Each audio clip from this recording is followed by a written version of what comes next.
राधे राधे दोस्तों, आज हम शिव पुराण का पाठ शुरू करते हैं। शुरू करने से पहले मेरी आप सबसे विनती है कि मेरे चैनल को सब्सक्राइब, लाइक और शेयर करना ना भूलें, ताकि हम आपके लिए अच्छी अच्छी कथाएं और पुराणे ला सकें। ओम नमः शिवाय। चलो आइए शुरू करते हैं। राधे राधे दोस्तों, आपका फिर से स्वागत है मेरे YouTube चैनल राधे श्याम में। आज हम आपको आगे की कथा सुनाते हैं।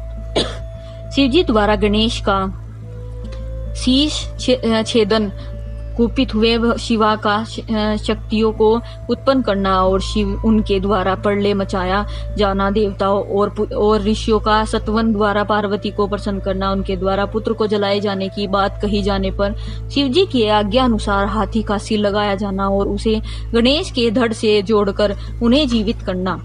ब्रह्मा जी कहते हैं, मुने यो कहे जाने पर भी गिरिराज नंदन गणेश निर्भय ही बने रहे। उन्होंने शिव गणों को फटकारा और दरवाजे को नहीं छोड़ा। तब उन सभी शिव गणों ने शिव जी के पास जाकर सारा वृतांत उन्हें सुनाया। उन्हें उनसे सब बातें सुनकर संसार के गति स्वरूप अद्भुत लीला विहारी महेश्वर अपने उन गणों को डांट कर कहने लगे। महेश्वर ने कहा, गणों, यह कौन है जो इतना उच्च खल होकर शत्रु की भांति बक रहा है? ये इस नवीन द्वारपाल को दूर भगा दो। तुम लोग नपुंसक की तरह खड़े होकर उसका वृतांत मुझे क्यों सुना रहे हो? विचित्र लीला रचने वाले अपने स्वामी शंकर के यो कहने पर वे गण पुनः वहीं लौट गए। तदंतर गणेश द्वारा पुनः रोके जाने पर शिवजी ने गणों को आज्ञा दी कि तुम पता लगाओ यह कौन है और क्यों ऐसा कर रहा है। गणों ने पता लगाकर बताया कि ये श्री गिरिजा जी के पुत्र हैं तथा द्वारपाल के रूप में बैठे हैं। तब लीला रूप शंकर ने विचित्र लीला करनी चाहिए तथा अपने गणों का गर्व भी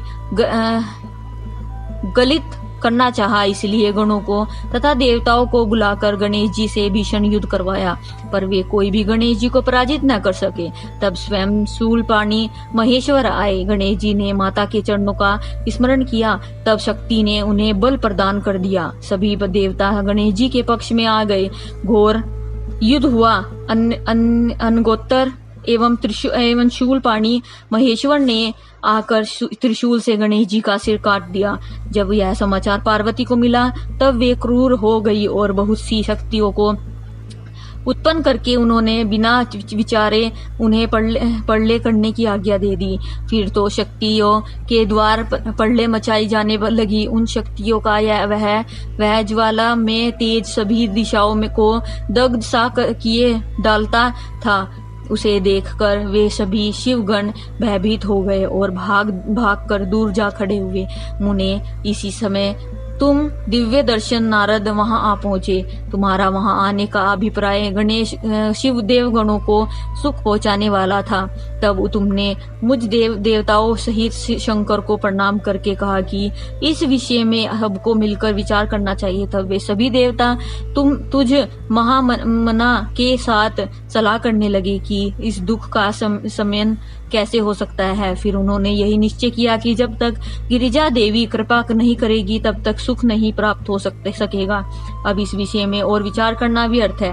ऐसी धारणा करके तुम्हारे सहित सभी देवता और ऋषि भगवती शिवा के निकट गए और क्रोध की शांति के लिए उन्हें प्रसन्न करने लगे। उन्होंने प्रेम पूर्वक उन्हें प्रसन्न करते हुए अनेकों स्तोत्रों द्वारा उनकी स्तुति करके बारंबार उनके चरणों में अभिवादन किया। फिर देवगणों की आज्ञा से ऋषि बोले। देव ऋषियों ने कहा, जगदम्बे, तुम्हें नमस्कार है। शिव पत्नी, तुम्हें प्रणाम है।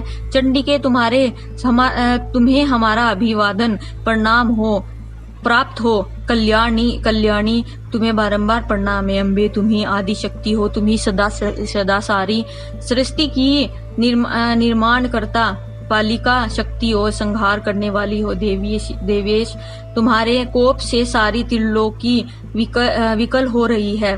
अतः अब प्रसन्न हो जाओ और क्रोध को शांत करो। देवी, हम लोग तुम्हारे चरणों में मस्तक झुकाते हैं। ब्रह्मा जी कहते हैं, नारद, ये सभी ऋषियों द्वारा स्तुति किए जाने पर भी मां परा देवी पार्वती ने उनकी ओर क्रोध भरी दृष्टि से ही देखा, किंतु कुछ कहा नहीं। तब उन ऋषियों ने पुनः उनके चरण कमलों में शीन झुकाया और भक्ति पूर्वक हाथ जोड़कर पार्वती जी से निवेदन किया।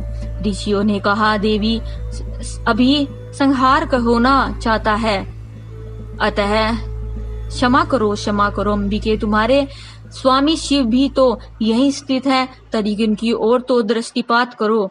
हम लोग, ये ब्रह्मा विष्णु आदि देवता तथा सारी प्रजा सब तुम्हारे ही हैं और व्याकुल होकर अंजलि बंधे तुम्हारे सामने खड़े हैं। परमेश्वरी, इन सब का अपराध क्षमा करो। शिवे, अब इन्हें शांति प्रदान करो। ब्रह्मा जी कहते हैं, मुने, सभी देव ऋषियों कहकर अत्यंत दीन भाव से व्याकुल हो हाथ जोड़कर चंडिका के सम्मुख खड़े हो गए। उनका ऐसा कथन सुनकर चंडिका प्रसन्न हो गई। उनके हृदय में करुणा का संचार हो आया। तब वे ऋषियों से बोली। देवी ने कहा, ऋषियों, यदि मेरा पुत्र जीवित हो जाए और वह तुम लोगों के मध्य पूजनीय मान लिया जाए तो संहार नहीं होगा। जब तुम लोग उसे सर्वाध्यक्ष का पद प्रदान कर दोगे तभी लोक में शांति हो सकती है, अन्यथा तुम्हें सुख नहीं प्राप्त हो सकता। ब्रह्मा जी कहते हैं, मुने, पार्वती के यो कहने पर तुम सभी ऋषियों ने उन देवताओं के पास आकर सारा वृतांत कह सुनाया। उसे सुनकर इंद्र आदि सभी देवताओं के चेहरे पर उदासी छा गई। वे शंकर जी के पास गए और हाथ जोड़कर उनके चरणों में नमस्कार करके सारा समाचार निवेदन कर दिया। देवताओं का कथन सुनकर शिवजी ने कहा, ठीक है, फिर जिस प्रकार सारी त्रिलोकी को सुख मिले सके वही करना चाहिए। अतः उस उत्तर दिशा की ओर जाना चाहिए और जो जीव पहले मिले उसका सिर काटकर उस बालक के सिर पर जोड़ देना चाहिए। ब्रह्मा जी कहते हैं, मुने, तदंतर शिवजी की आज्ञा का पालन करने वाले उन देवताओं ने वह सारा कार्य संपन्न किया। उन्होंने उस शिशु शरीर को धो पोंछकर विधिवत उसकी पूजा की। फिर वे उत्तर दिशा की ओर गए। वहां उन्हें पहले पल एक दांत वाला एक हाथी मिला। उन्होंने उसका सिर लाकर उस सिर पर जोड़ दिया। हाथी के उस सिर को संयुक्त कर देने के पश्चात सभी देवताओं ने भगवान शिव आदि को प्रणाम करके कहा कि हम लोगों ने अपना काम पूरा कर दिया है, अब जो आप करना शेष है उसे आप लोग पूर्ण कीजिए। आज की कथा में समाप्त करते हैं, आगे की कथा आपको कल सुनाएंगे। ओम नमः शिवाय। अगर आपको मेरी वीडियो अच्छी लगी तो बेल आइकन दबाना ना भूलें ताकि आपको मेरी आने वाली वीडियोस का नोटिफिकेशन मिलता रहे। धन्यवाद। ओम नमः शिवाय।